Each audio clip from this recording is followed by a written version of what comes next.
नमस्कार मंडळी, स्वागत आहे तुमचं क्वीन्स क्रोशे या माझ्या खास यूट्यूब चॅनलमध्ये. आज आपण पाहणार आहोत दसरा स्पेशल झेंडूचं फूल. तर त्यासाठी मी हा रंग वापरणार आहे. याऐवजी हा नारंगी रंग वापरला तरीही चालेल. देठ बनवण्यासाठी मी हा रंग वापरणार आहे.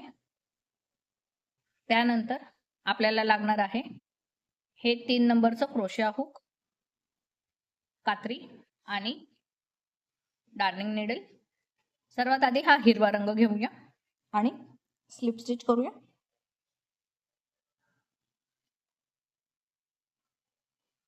यानंतर यावर 18 चेन करूया. 1 2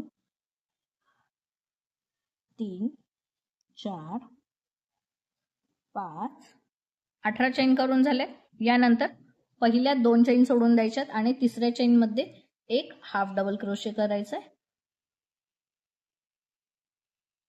पुन्हा पुढच्या लूप मध्ये एक हाफ डबल क्रोशे,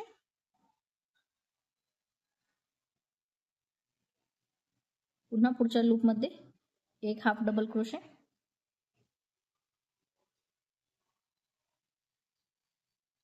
याप्रमाणे ओळ पूर्ण करून घेऊया. या राऊंडला 16 हाफ डबल क्रोशे तयार होतील, करून घेऊया. 16 हाफ डबल क्रोशे तयार झाले. यानंतर पलटून घेऊया आणि याच लूप मध्ये पुन्हा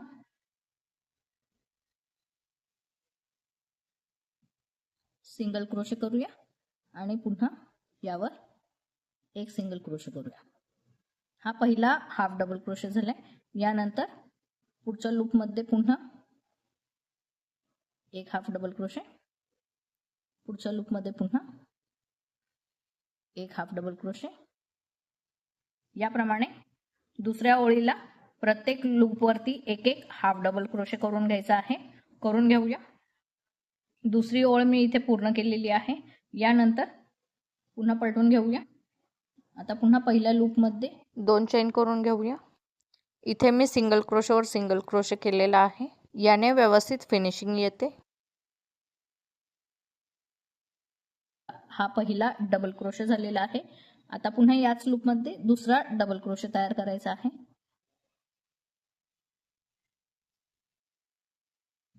यानंतर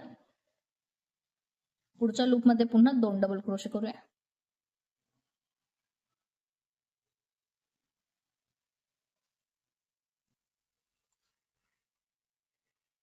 पुन्हा पुढच्या लूप मध्ये 2 डबल क्रोशे. याप्रमाणे प्रत्येक लूप मध्ये 2 डबल क्रोशे करायचे आहेत.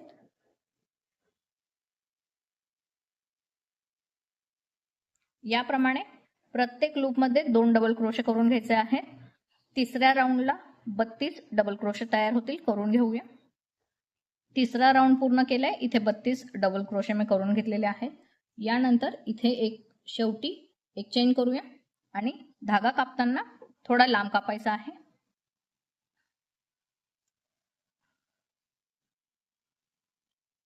याप्रमाणे आणि दोरा आवळून घेऊया.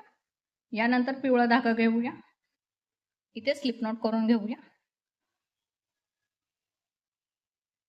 यानंतर या पहिल्या लूप मध्ये इथे जोडून घेऊया.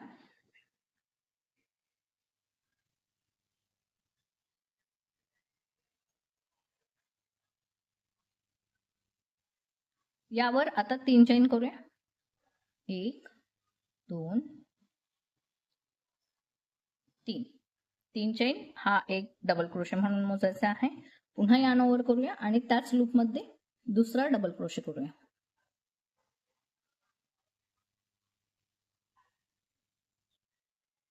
यानंतर पुढच्या लूप मध्ये एक डबल क्रोशे करूया. त्याच्या पुढच्या लूप मध्ये 2 डबल क्रोशे करूया. हा 1 आणि हा 2.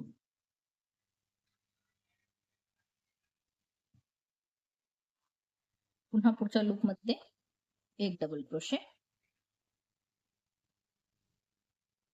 पुन्हा पुढच्या लूप मध्ये 2 डबल क्रोशे. याप्रमाणे 1 2 1 2. याप्रमाणे चौथा राऊंड पूर्ण करून घेऊया. चौथ्या राऊंडला 48 टाके तयार होतील, करून घेऊया. चौथ्या राऊंडला इथे 48 टाके तयार झालेले आहेत. यानंतर पलटून घेऊया. इथे यावरती आता 7 चेन करूया. 1 2 3 4 5 6 आणि 7. या 7 चेन मध्ये 3 चेन हा एक डबल क्रोशे म्हणून आहे आणि 4 चेन हा या गॅपसाठी आहेत. तर आता पुन्हा यानोवर करूया आणि त्याच लूप मध्ये एक डबल क्रोशे करूया.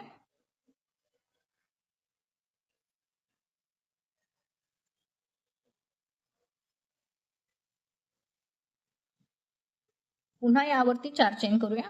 1 2 3 4. 4 चेन केल्या. पुन्हा यानोवर करायचंय आणि पुन्हा त्याच लूप मध्ये एक डबल क्रोशे करायचंय.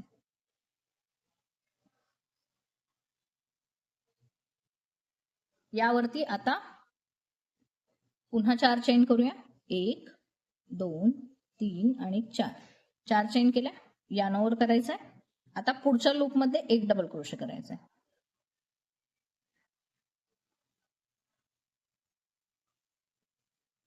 यानंतर पुन्हा 4 चेन करूया. 1 2 3 आणि 4. पुन्हा यानोवर करायचंय. आता पुन्हा त्याच लूप मध्ये एक डबल क्रोशे करायचंय.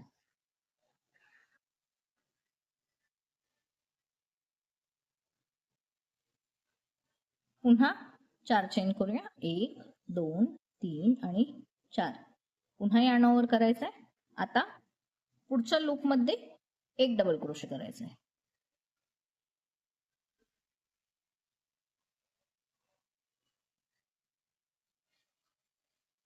पुन्हा 4 चेन करूया. 1 2 3 आणि 4. 4 चेन केल्या. पुन्हा यानोवर करायचंय.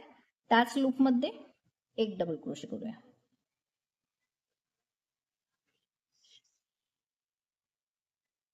पुन्हा 4 चेन करूया. 1 2 3 आणि 4. 4 चेन केल्या. आता यानंतर पुढच्या लूप मध्ये एक डबल क्रोशे करूया.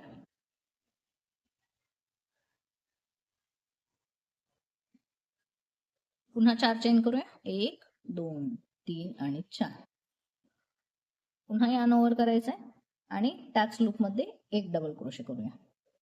याप्रमाणे प्रत्येक लूप मध्ये करायचं आहे. राऊंड पूर्ण करून घेऊया. शेवटी आलेलो आहोत. शेवटी इथे एक चेन करूया आणि धागा कट करून घेऊया.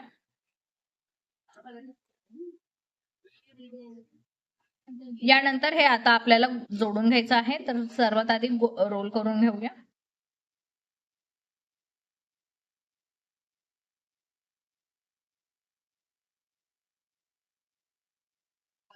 याप्रमाणे आता हे आपण शिवूया.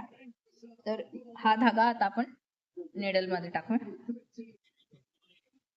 आता हे आपण शिवायला सुरुवात करूया.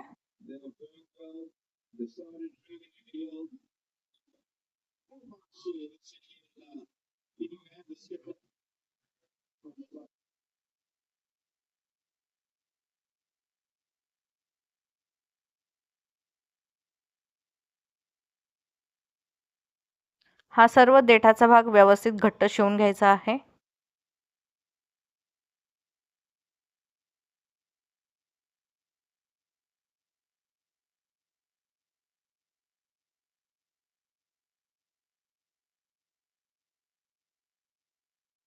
यानंतर हा उरलेला धागा व्यवस्थित कापून घ्यायचा आहे. यानंतर हा वरचा फुलाचा पिवळा धागा तोही व्यवस्थित आतल्या बाजूने शिवून घ्यायचा आहे. आणि इथे आपले हे झेंडूचं फूल तयार झालेलं आहे. दिसतंय की नाही अगदी खऱ्या फुलासारखं. व्हिडिओ आवडला असेल तर लाईक करा आणि क्वीन्स क्रोशेला सबस्क्राईब करायला अजिबातच विसरू नका. आजच्या व्हिडिओमध्ये आपण इथेच थांबूया. भेटूया पुढच्या व्हिडिओमध्ये. काहीतरी नवीन शिकूया. तोपर्यंत हॅपी क्रोशेटिंग.